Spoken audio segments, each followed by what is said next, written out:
కాళేశ్వరంపై BJRS చేస్తున్నటువంటి ఆరోపణల మీద మాట్లాడడానికి నారాయణఖేడ్ ఎమ్మెల్యే సంజీవ్ రెడ్డి గారు ఒకసారి ఆయనతో మాట్లాడించేటువంటి ప్రయత్నం చేద్దాం. సార్, కాళేశ్వరంకు సంబంధించి కావాలనే కక్షపూరితంగా కాంగ్రెస్ చేస్తుంది, ఎక్కడ బీఆర్ఎస్కు పేరు వస్తుంది, పేరు కోసమే ముఖ్యమంత్రి పంతానికి పోతున్నాడు అని చెప్పి ప్రధానంగా ఆరోపిస్తుంది. ఏం చెప్తారు? కష్టపడి ఇచ్చేసి ఉన్నదంతా కాళేశ్వరము అన్ని నిధులు దాని మళ్ళీ ఇచ్చి మొత్తం కాళేశ్వరము నాసిరకంగా కట్టి అక్కడ ఫీజిబిలిటీ లేకున్నా కూడా ఈరోజు మొత్తం మనం ఎకనామిక్ క్రైసిస్ మన తెలంగాణలో దానికి కారణమే కాళేశ్వరం అని చెప్పక తప్పదు. మళ్ళీ తప్పు చేసి కూడా మళ్ళీ కాంగ్రెస్ పార్టీ మీద కాంగ్రెస్ ప్రభుత్వం మీద బురద జల్లే కార్యక్రమం చేపడతా ఉన్నారు. ఇది చాలా పచ్చి అబద్ధాలు మాట్లాడుతూ ఉన్నారు వీళ్ళు టీఆర్ఎస్ నాయకులు అని చెప్పి చెప్తా ఉన్నాను. కాళేశ్వరంకు కాంగ్రెస్కు ఎలాంటి సంబంధం లేదు. కాళేశ్వరం మొత్తం వారి హయాంలో జరిగింది, కన్స్ట్రక్షన్ వారి హయాంలో జరిగింది, కూలడం కూడా వారి హయాంలో జరిగింది. మరి ఈరోజు బ్లేమ్ చేసి నీళ్ళు ఎత్తిపోస్తలేరనంటే అక్కడ నీళ్ళు అవైలబిలిటీ లేదు. ఇంకోటి డ్యామ్ సేఫ్టీ అథారిటీ వాళ్ళు గేట్లు క్లోజ్ చేయకుండా గేట్లు ఓపెన్ చేయాలని చెప్పి చెప్పడం జరిగింది. అవైలబిలిటీ వాటర్ లేనందువల్ల ఎత్తిపోయడం లేదు, లేకుంటే రైతులకు నష్టపరచాలని కాంగ్రెస్ ప్రభుత్వానికి ఏ క్వశ్చన్ కూడా లేదు. ముఖ్యమంత్రి మాట్లాడినటువంటి భాష మీద బీఆర్ఎస్ కూడా ఫైర్ అవుతుంది.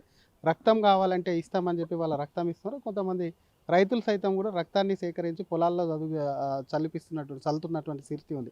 దానికి ఏం చెప్తారు? అసలు ముఖ్యమంత్రి భాష కానీ వ్యవహారం మీద వాళ్ళు చాలా ఘాటుగా స్పందిస్తున్నారు. ఇప్పుడు భాష అనేది రాజకీయాల్లో చాలా హుందాతనం ఉండింది. ఉమ్మడి ఆంధ్రప్రదేశ్ ఉన్నప్పుడు మీరు చూడండి, ఎంతోమంది ముఖ్యమంత్రులు గత కాంగ్రెస్ ప్రభుత్వంలో చాలామంది ముఖ్యమంత్రులు మారినరు. అయినా కూడా చాలా హుందాతనంగా ఉన్నారు మంత్రులు కానీ ముఖ్యమంత్రి కానీ, ఈవెన్ ఎమ్మెల్యేలు కూడా. కానీ టీఆర్ఎస్ ప్రభుత్వం ఏదైతే టీఆర్ఎస్ ఫస్ట్ టైం తెలంగాణ రాష్ట్రంలో సపరేట్ అయిన తర్వాత ప్రభుత్వం ఏర్పాటు చేసిందో అప్పటి నుండే భాషను మొత్తం వక్రీకరించి వల్గర్ భాషను ఇంట్రడ్యూస్ చేసిన ఘనత వారికి టీఆర్ఎస్ వాళ్ళకి దక్కింది. ఆ రోజు నుంచి రెచ్చగొట్టే ప్రయత్నం, మాటకు మాట ఎట్లాగో పౌరుషం ఉన్నోళ్ళు మాట్లాడవలసిన అవసరం ఏర్పడుతుంది. ఎందుకంటే మీరు చూసిన ఎలక్షన్లో కూడా ఈవెన్ అసెంబ్లీ సాక్షిగా సన్యాసులు అనే పదం ఏదైతే యూజ్ చేసిందో for the first time Telangana ప్రభుత్వం టీఆర్ఎస్ నాయకులే వాడిన దాన్ని. ఇక దానికి టిట్ ఫర్ టాట్గా కాంగ్రెస్ నాయకులు కూడా తగిన జవాబు చెప్పవలసిన అవసరం ఉంది. కాబట్టి అట్లా మాట్లాడవలసిన అవసరం ఏర్పడ్డది. ముఖ్యమంత్రి ఏపీ సీఎం గురుదాక్షిణ కూడా నీళ్లు వదిలేస్తున్నారు, ఏపీకి సంబంధించి ప్రాజెక్టులు నింపుకుంటున్నారా? మీ దగ్గరనే హరీష్ రావు మాట్లాడిండు. అదేమన్నా చంద్రబాబుకు ఈ ముఖ్యమంత్రి లోపాయికార ఒప్పందం జరిగిందని అన్నదాన్ని మీరు సమర్థిస్తారా? ఇప్పుడు వాళ్ళు టీడీపీలో ఉన్నప్పుడు గురు శిష్యులు ఉన్నారేమో, ఉండొచ్చు. కానీ ఎప్పుడు కూడా తెలంగాణ రాష్ట్ర గురించి కానీ తెలంగాణ రాష్ట్ర నీళ్ళ గురించి కానీ వారికి లోపాయికార ఒప్పందం చేసుకున్న దాఖలాలు ఎక్కడ కూడా లేవు. ఇంకోటి, గౌరవ ముఖ్యమంత్రి రేవంత్ రెడ్డి గారు ఏది ఏమైనా కూడా తెలంగాణ ప్రజానీకం గురించే, తెలంగాణ రాష్ట్ర ప్రయోజనాల గురించే కొట్లాడుతారు తప్ప ఎవరికి లోపాయికార ఒప్పందం కానీ తాకట్టు పెట్టే పని చేయడు. ఇప్పుడు కూడా మీరు చూస్తూ ఉన్నారు, గోదావరి బేసిన్లో కానీ కృష్ణా బేసిన్లో కానీ మనకు అలొకేషన్ చేసిన వాటర్ గురించి ఉత్తమ్ కుమార్ రెడ్డి గారు మరియు మన రేవంత్ రెడ్డి గారు అందరూ క్యాబినెట్ కూడా పోరాడుతూ ఉంది. మీకు అందరికి కళ్ళకు కట్టినట్టు కనపడతా ఉంది. గత ప్రభుత్వంలోనే మీరు చూసినారు, అప్పటి ముఖ్యమంత్రి ఆంధ్రప్రదేశ్ ముఖ్యమంత్రిని ఇక్కడ పిలుచుకొని వచ్చి మళ్ళీ మన గౌరవ అప్పటి ముఖ్యమంత్రి పోయి రోజా దగ్గర పోయి చేపల పులుసు తిన్నామని చెప్పేసి మళ్ళీ మన ఇది ఆంధ్రప్రదేశ్ని మొత్తం బంగారు ఆంధ్ర చేస్తా అని చెప్పేసి కూడా అప్పటి ముఖ్యమంత్రి కేసీఆర్ గారు చెప్పడం జరిగింది. మరి మీకు ఏమనిపిస్తుంది? లోపాయికార ఒప్పందం అప్పుడు జరిగిందా, మరి ఇప్పుడు జరిగిందా? రైతులకు సంబంధించి ఎల్నినో ప్రభావంతో చాలా ఇబ్బందులు పడుతున్నారు. ఆ రక్తం చల్లడం కానివ్వండి, అదంతా బీఆర్ఎస్ చేసింది అనుకుంటారా, రైతులు చేసిర్రా? వచ్చేటువంటి కరువును కాంగ్రెస్ ఎలా ఎదుర్కోబోతుంది? ఇది నార్మల్ వచ్చిన కరువు కాదు, ఇది కాంగ్రెస్ తెచ్చిన కరువు, ప్రకృతి వైపరీత్యం కాదు అని చెప్పి కూడా మీ మీద ఆరోపణలు వస్తున్నాయి. ఇక అది పిచ్చి అంటారు, పిచ్చి ముదిరితే ఇట్లాంటి మాటలు మాట్లాడతారు. అందుకనే రేవంత్ రెడ్డి గారు తగిన జవాబు చెప్పడం జరిగింది. ఎల్నినోకి తర్వాత వర్షం పడకపోవడానికి కాంగ్రెస్ పార్టీకి ఏం సంబంధం? అంటే కాంగ్రెస్ పార్టీ చేస్తేనే వర్షాలు పడకుండా పోతాయా?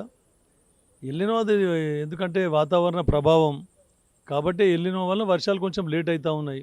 అందరు భగవంతుని కోరుకునేది ఏంటంటే వర్షాలు పడని, తాగునీటి కరువు రాకుండా, పంటలు మంచిగా పంటలకు కూడా కరెక్ట్ వర్షాలు పడాలని ప్రతి ఒక్కరు కూడా కోరుకుంటూ ఉన్నారు.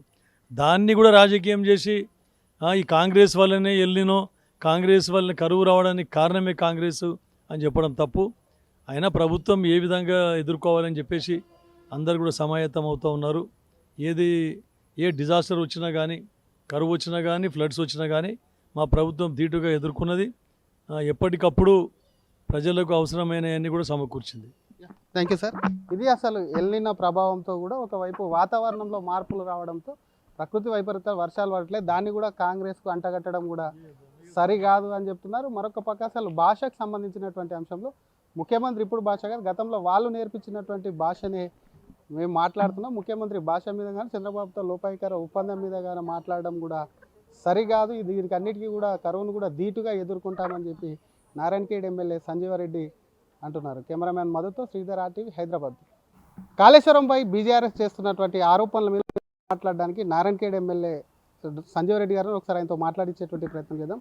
సార్, కాళేశ్వరంకు సంబంధించి కావాలనే కక్షపూరితంగా ఎంకరేజ్ చేస్తుంది, ఎక్కడ బీఆర్ఎస్కు పేరు వస్తుంది, పేరు కోసమే ముఖ్యమంత్రి పంతానికి పోతున్నాడు అని చెప్పి ప్రధానంగా ఆరోపణిస్తుంది. ఏం చెప్తారు? కష్టపడి ఇచ్చేసి ఉన్నదంతా కాళేశ్వరము అన్ని నిధులు దాని మళ్ళీ ఇచ్చి మొత్తం కాళేశ్వరము నాసిరకంగా కట్టి అక్కడ ఫీజిబిలిటీ లేకున్నా కూడా ఈరోజు మొత్తం మనం ఎకనామిక్ క్రైసిస్ మన తెలంగాణలో దానికి కారణమే కాళేశ్వరం అని చెప్పక తప్పదు. మళ్ళీ తప్పు చేసి కూడా మళ్ళీ కాంగ్రెస్ పార్టీ మీద, కాంగ్రెస్ ప్రభుత్వం మీద బురద జల్లే కార్యక్రమం చేపడతా ఉన్నారు. ఇది చాలా పచ్చి అబద్ధాలు మాట్లాడుతూ ఉన్నారు వీళ్ళు టీఆర్ఎస్ నాయకులు అని చెప్పి చెప్తా ఉన్నాను. కాళేశ్వరంకు కాంగ్రెస్కు ఎలాంటి సంబంధం లేదు. కాళేశ్వరం మొత్తం వారి హయాంలో జరిగింది, కన్స్ట్రక్షన్ వారి హయాంలో జరిగింది, కూలడం కూడా వారి హయాంలో జరిగింది. మరి ఈరోజు బ్లేమ్ చేసి నీళ్ళు ఎత్తిపోస్తలేరనంటే అక్కడ నీళ్ళు అవైలబిలిటీ లేదు. ఇంకోటి డ్యామ్ సేఫ్టీ అథారిటీ వాళ్ళు గేట్లు క్లోజ్ చేయకుండా గేట్లు ఓపెన్ చేయాలని చెప్పి చెప్పడం జరిగింది. అవైలబిలిటీ వాటర్ లేనందువల్ల ఎత్తిపోయడం లేదు, లేకుంటే రైతులకు నష్టపరచాలని కాంగ్రెస్ ప్రభుత్వానికి ఏ కోశాన కూడా లేదు. ముఖ్యమంత్రి మాట్లాడినటువంటి భాష మీద బీఆర్ఎస్ కూడా ఫైర్ అవుతుంది. రక్తం కావాలంటే ఇస్తామని చెప్పి వాళ్ళ రక్తం ఇస్తున్నారు. కొంతమంది రైతులు సైతం కూడా రక్తాన్ని సేకరించి పొలాల్లో చల్లుతున్నటువంటి స్థితి ఉంది. దానికి ఏం చెప్తారు? అసలు ముఖ్యమంత్రి భాష కానీ వ్యవహారం మీద వాళ్ళు చాలా ఘాటుగా స్పందిస్తున్నారు. ఇప్పుడు భాష అనేది రాజకీయాల్లో చాలా హుందాతనం ఉండింది. ఉమ్మడి ఆంధ్రప్రదేశ్ ఉన్నప్పుడు మీరు చూడండి, ఎంతోమంది ముఖ్యమంత్రులు గత కాంగ్రెస్ ప్రభుత్వంలో చాలామంది ముఖ్యమంత్రులు మారినరు. అయినా కూడా చాలా హుందాతనంగా ఉన్నారు మంత్రులు కానీ, ముఖ్యమంత్రి కానీ, ఈవెన్ ఎమ్మెల్యేలు కూడా. కానీ టీఆర్ఎస్ ప్రభుత్వం ఏదైతే టీఆర్ఎస్ ఫస్ట్ టైం తెలంగాణ రాష్ట్రంలో సపరేట్ అయిన తర్వాత ప్రభుత్వం ఏర్పాటు చేసిందో అప్పటి నుండే భాషను మొత్తం వక్రీకరించి వల్గర్ భాషను ఇంట్రడ్యూస్ చేసిన ఘనత వాళ్ళకి టీఆర్ఎస్ వాళ్ళకి దక్కింది. ఆ రోజు నుంచి రెచ్చగొట్టే ప్రయత్నం, మాటకు మాట ఎట్లాగో పౌరుషం ఉన్నోళ్ళు మాట్లాడవలసిన అవసరం ఏర్పడుతుంది. ఎందుకంటే మీరు చూసిన ఎలక్షన్లో కూడా ఈవెన్ అసెంబ్లీ సాక్షిగా సన్యాసులు అనే పదం ఏదైతే యూజ్ చేసిందో for the first time Telangana ప్రభుత్వం టీఆర్ఎస్ నాయకులే వాడిన దాన్ని. ఇక దానికి టిట్ ఫర్ టాట్గా కాంగ్రెస్ నాయకులు కూడా తగిన జవాబు చెప్పవలసిన అవసరం ఉంది. కాబట్టి అట్లా మాట్లాడవలసిన అవసరం ఏర్పడ్డది. ముఖ్యమంత్రి చేపించే సీఎం గురుదాక్షిణ కూడా నీళ్ళు వదిలేస్తున్నారు, ఏపీకి సంబంధించి ప్రాజెక్టులు నింపుకుంటున్నారా? మీ దగ్గరనే హరీష్ రావు మాట్లాడిండు. అదేమన్నా చంద్రబాబుకు ఈ ముఖ్యమంత్రి లోపాయికార ఒప్పందం జరిగిందని అన్నదాన్ని మీరు సమర్థిస్తారా? ఇప్పుడు వాళ్ళు టీడీపీలో ఉన్నప్పుడు గురు శిష్యులు ఉన్నారేమో, ఉంటే ఉండొచ్చు. కానీ ఎప్పుడు కూడా తెలంగాణ రాష్ట్ర గురించి కానీ, తెలంగాణ రాష్ట్ర నీళ్ళ గురించి కానీ వారికి లోపాయికారి ఒప్పందం చేసుకున్న దాఖలాలు ఎక్కడ కూడా లేవు. ఇంకోటి, గౌరవ ముఖ్యమంత్రి రేవంత్ రెడ్డి గారు ఏది ఏమైనా కూడా తెలంగాణ ప్రజానీకం గురించే, తెలంగాణ రాష్ట్ర ప్రయోజనాల గురించే కొట్లాడుతారు తప్ప ఎవరికి లోపాయికారి ఒప్పందం కానీ తాకట్టు పెట్టే పని చేయడు. ఇప్పుడు కూడా మీరు చూస్తూ ఉన్నారు, గోదావరి బేసిన్లో కానీ, కృష్ణా బేసిన్లో కానీ మనకు అలొకేషన్ చేసిన వాటర్ గురించి ఉత్తమ్ కుమార్ రెడ్డి గారు మరియు మన రేవంత్ రెడ్డి గారు అందరూ క్యాబినెట్ కూడా పోరాడుతూ ఉంది. మీకు అందరి కళ్ళకు కట్టినట్టు కనపడతా ఉంది. గత ప్రభుత్వంలోనే మీరు చూసినారు, అప్పటి ముఖ్యమంత్రి, ఆంధ్రప్రదేశ్ ముఖ్యమంత్రిని ఇక్కడ పిలుచుకొని వచ్చి మళ్ళీ మన గౌరవ అప్పటి ముఖ్యమంత్రి పోయి రోజా దగ్గర పోయి చేపల పులుసు తిన్నామని చెప్పేసి మళ్ళీ మన ఇది ఆంధ్రప్రదేశ్ని మొత్తం బంగారు ఆంధ్ర చేస్తా అని చెప్పేసి కూడా అప్పటి ముఖ్యమంత్రి కేసీఆర్ గారు చెప్పడం జరిగింది. మరి మీకు ఏమనిపిస్తుంది? లోపాయికారి ఒప్పందం అప్పుడు జరిగిందా, మరి ఇప్పుడు జరిగిందా? రైతులకు సంబంధించి ఎల్నినో ప్రభావంతో చాలా ఇబ్బందులు పడుతున్నారు. ఆ రక్తం చల్లడం కానివ్వండి అదంతా బీఆర్ఎస్ చేసింది అనుకుంటారా, రైతులు చేసిర్రా? వచ్చేటువంటి కరువును కాంగ్రెస్ ఎలా ఎదుర్కోబోతుంది? ఇది నార్మల్గా వచ్చిన కరువు కాదు, ఇది కాంగ్రెస్ తెచ్చిన కరువు, ప్రకృతి వైపరీత్యం కాదు అని చెప్పి కూడా మీ మీద కామెంట్స్ మీ మీద ఆరోపణలు వస్తున్నాయి. ఇక అది పిచ్చి అంటారు. పిచ్చి ముదిరితే ఇట్లాంటి మాటలు మాట్లాడతారు. అందుకనే రేవంత్ రెడ్డి గారు తగిన జవాబు చెప్పడం జరిగింది. ఎల్నినోకి తర్వాత వర్షం పడకపోవడానికి కాంగ్రెస్ పార్టీకి ఏం సంబంధం? అంటే కాంగ్రెస్ పార్టీ చేస్తేనే వర్షాలు పడకుండా పోతాయా? ఎల్నినో అది ఎందుకంటే వాతావరణ ప్రభావం కాబట్టి ఎల్నినో వల్ల వర్షాలు కొంచెం లేట్ అవుతూ ఉన్నాయి. అందరు భగవంతుని కోరుకునేది ఏంటంటే వర్షాలు పడని, తాగునీటి కరువు రాకుండా, పంటలు మంచిగా పంటలకు కూడా కరెక్ట్ వర్షాలు పడాలని ప్రతి ఒక్కరు కూడా కోరుకుంటూ ఉన్నారు.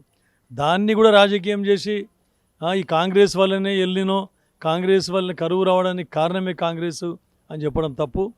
అయినా ప్రభుత్వం ఏ విధంగా ఎదుర్కోవాలని చెప్పేసి అందరు కూడా సమాయత్తం అవుతూ ఉన్నారు. ఏ డిజాస్టర్ వచ్చినా కానీ, కరువు వచ్చినా కానీ, ఫ్లడ్స్ వచ్చినా కానీ మా ప్రభుత్వం ధీటుగా ఎదుర్కొన్నది. ఎప్పటికప్పుడు ప్రజలకు అవసరమైనవన్నీ కూడా సమకూర్చింది. Thank you sir. ఇది అసలు ఎల్నినో ప్రభావంతో కూడా ఒకవైపు వాతావరణంలో మార్పులు రావడంతో ప్రకృతి వైపరీత్యాలు వర్షాలు పడట్లేదు, దాన్ని కూడా కాంగ్రెస్కు అంటగట్టడం కూడా సరికాదు అని చెప్తున్నారు. మరొక పక్క అసలు భాషకు సంబంధించినటువంటి అంశంలో ముఖ్యమంత్రి ఇప్పుడు భాష కాదు, గతంలో వాళ్ళు నేర్పించినటువంటి భాషనే మేము మాట్లాడుతున్నాం. ముఖ్యమంత్రి భాష మీద కానీ చంద్రబాబుతో లోపాయికార ఒప్పందం మీద కానీ మాట్లాడడం కూడా సరికాదు. దీనికి అన్నిటికీ కూడా కరువును కూడా ధీటుగా ఎదుర్కొంటామని చెప్పి నారాయణఖేడ్ ఎమ్మెల్యే సంజీవారెడ్డి అంటున్నారు. కెమెరామ్యాన్ మధుతో Sridhar, RTV, Hyderabad. Mangalya shopping mall ఇప్పుడు దిల్సుఖ్ నగర్ మెయిన్ రోడ్ లో జూలై 17న గ్రాండ్ ఓపెనింగ్.